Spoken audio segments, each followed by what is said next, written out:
ตัวเอวีเดินหัวมันใกล้สิพอดีกับปอกเลย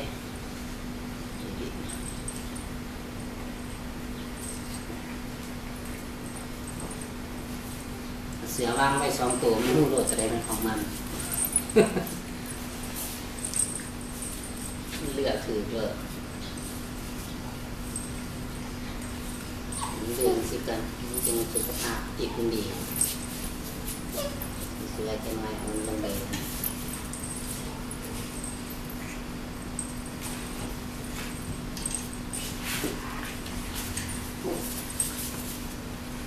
แต่เขาปั้นด้วยบิดบอลุกเลย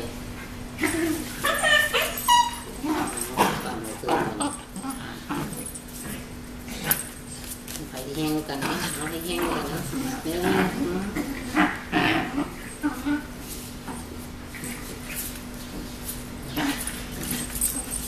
วก็พริกแกงยังไงก็ใส่กันมันต้อง